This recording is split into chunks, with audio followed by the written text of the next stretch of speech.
sejahtera kepada Dr. rakan-rakan. Topik bagi tugasan kumpulan kami adalah Kemelut Cinta dan Dendam Wanita dalam Kerajaan Johor Riau. Kumpulan kami akan membincangkan tentang peranan tokoh wanita yang telah memberi sumbangan kepada pemerintahan di zaman Kerajaan Johor Riau. Peranan wanita dalam institusi pemerintahan tradisional Melayu, khususnya di Kerajaan Johor Riau, merupakan satu aspek yang penting yang sering kurang diberi perhatian dalam penulisan sejarah. Walaupun naratif sejarah sering menonjolkan tokoh lelaki sebagai peneraju utama kepimpinan, namun teks kesusastraan Melayu seperti Tufat Al-Nafis turut menampilkan penglibatan aktif wanita istana dalam menentukan hala tuju pemerintahan. Khususnya di Kerajaan Johor Riau, tokoh wanita seperti Tengku Tengah, Tengku Kamaria, Dang Anun dan Encik Pung memainkan peranan yang signifikan dalam pentadbiran istana, dan ini secara langsung telah memberi kesan kepada hala tuju pemerintahan di zaman Kerajaan Johor Riau. Oleh itu, kajian mengenai peranan wanita istana dalam Kerajaan Johor Riau ini bukan sahaja membuka peluang terhadap pemahaman yang menyeluruh, tetapi turut menampilkan penglibatan dan sumbangan wanita istana yang sering tersisih daripada naratif sejarah konvensional. Tokoh pertama dalam Kerajaan Johor Riau yang telah memberi sumbangan kepada legasi pemerintahan ialah Dang Anun. Dang Anun merupakan isteri kepada Seri Megat Seri Rama, dan beliau telah dibunuh dengan kejam oleh Sultan Mahmud Shah II hanya kerana beliau memakan seulas nangka kepunyaan Baghdad.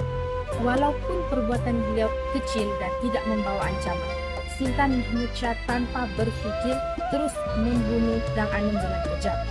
Dan perkara ini telah menyebabkan suami Dang Anun iaitu Seri Megat Seri Rama mempunyai dendam lalu membunuh Sultan Mahmud Shah.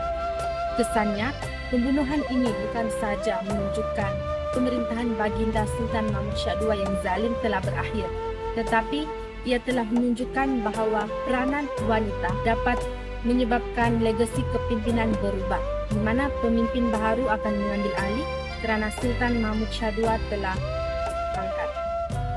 Benarkah mitos mengatakan Sultan Mahmud Shah yang kedua tidak mempunyai zuirat? Jadi, kalau dia tiada zuirat, siapakah akan meneruskan legasi Kesultanan Johor Riau? Jadi di sini saya akan mengisahkan tentang Encik Pung dan Puteri Jalinan. Siapakah Encik Pung? Encik Pung merupakan anak Laksamana Tun Abdul Jamil serta merupakan gundik kepada Sultan Mahmud Shah kedua. Putera keturunan Sultan Mahmud Shah kedua dan Encik Pung, iaitu Raja Kecil, dibawa lari ke Pagaruyung dan dijaga oleh Puteri Jalinan sehinggalah Raja Kecil cukup umur. Kekosongan pemerintahan disebabkan kejadian kederhakaan di mana Sultan Mahmud Shah kedua dibunuh oleh Laksamana Seri Megat menjadi kontroversi apabila bendahara menjadi pemerintah pada ketika itu. Jadi, Puteri Jalinan mengambil tanggungjawab atas Encik Pung dan Raja Kecil supaya mereka dijaga dan dipelihara oleh kerajaan Minangkabau sehinggalah Raja Kecil dinobatkan oleh Putera Jalinan sebagai kedaulatannya. Untuk mengesahkan Raja Kecil merupakan anak marhum Mangkat di Julang, Puteri Jalinan telah menobat Raja Kecil dengan pedang kebesaran serta cop supaya Raja Kecil boleh pergi ke Johor, dan impaknya telah memberi kesan yang besar di mana Sultan Riayat Shah yang keempat yang merupakan bekas bendahara Sultan Mahmud Shah kedua dijatuhkan, dan dari situlah Raja Kecil boleh menguasai Johor. Jadi teranglah kita dapat lihat di sini bahawa peranan wanita penting, terutamanya dalam watak Encik Pung dan Puteri Jalinan dalam menerusi legasi untuk Kesultanan Johor Riau. Itu saja daripada saya. Sekian, terima kasih. Saya akan meneruskan pembentangan tentang peranan Tengku Tengah dan Tengku Kamaria sebagai pencetus perubahan kepimpinan dalam Kesultanan Johor Riau. Perubahan kepimpinan ini bermula kerana tindakan Raja Kecil yang memutuskan pertunangan baginda dengan Tengku Tengah. Raja Kecil kemudian memilih Tengku Kamaria, iaitu adik Tengku Tengah sebagai pengganti. Keputusan Raja Kecil ini dianggap sebagai satu bentuk penghinaan terhadap Tengku Tengah dan keluarganya, khususnya keluarga bendahara.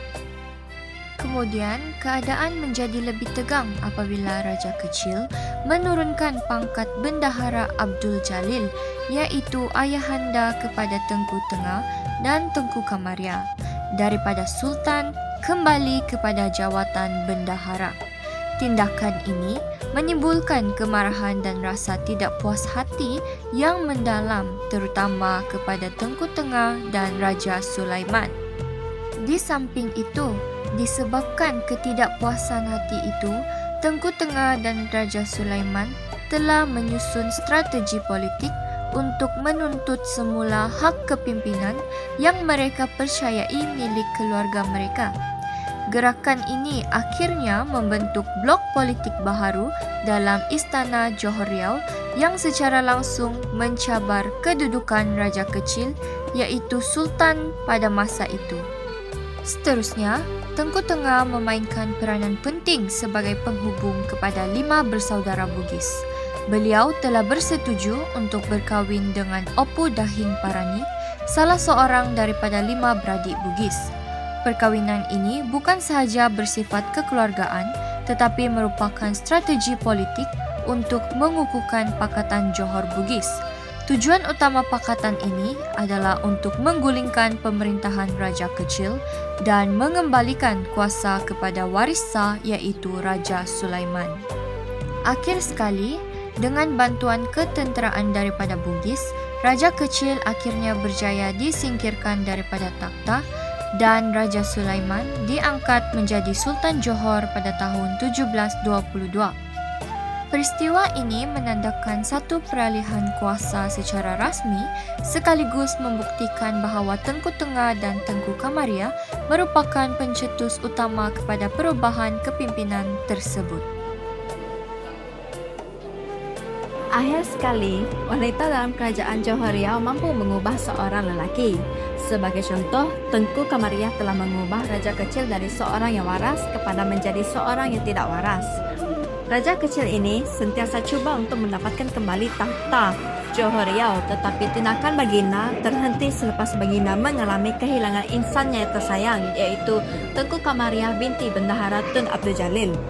Menurut Muhammad Yusof Hashim, Raja Kecil ini sentiasa tidur di atas kubur isterinya dan dikatakan menjadi gila bukan kerana sumpahan keluarga Bugis dan Melayu Johor, tetapi kerana perasaan cinta dan kesedihan baginda yang amat mendalam atas kehilangan isterinya yang tersayang. Maka telah terbuktilah bahawa kehilangan Tengku Kamaria boleh menyebabkan baginda hilang kewarasan. Kesimpulannya, wanita Kesultanan Johor Riau telah memainkan peranan yang penting dalam kestabilan kerajaan Johor Riau. Kecantikan mereka ini telah dikatakan mampu mencarikan hati seorang lelaki. Namun, kecantikan tersebut tidak membawa kebahagiaan dalam diri mereka. Misalnya, Tun Kudu dan Tun Fatimah terpaksa mengorbankan cinta dan terpaksa hidup dalam sentiasa menanggung kesedihan demi menjaga maruah dan kepentingan negara. Wanita juga mempunyai perasaan dan cara yang tersendiri untuk meluahkannya, seperti Tengku Tengah yang kecewa dengan cintanya yang tidak kesampaian. Bagi wanita, cinta sejati itu lebih penting daripada kedudukan dan kekayaan, kerana cinta mampu mengubah diri dan hidup mereka. Maka, wanita mampu menentukan kejayaan dan kegagalan seseorang lelaki, sekaligus dapat membuktikan bahawa tangan yang menghayun wayan itu mampu menggoncang dunia. Itu sahaja daripada kumpulan kami. Sekian, terima kasih.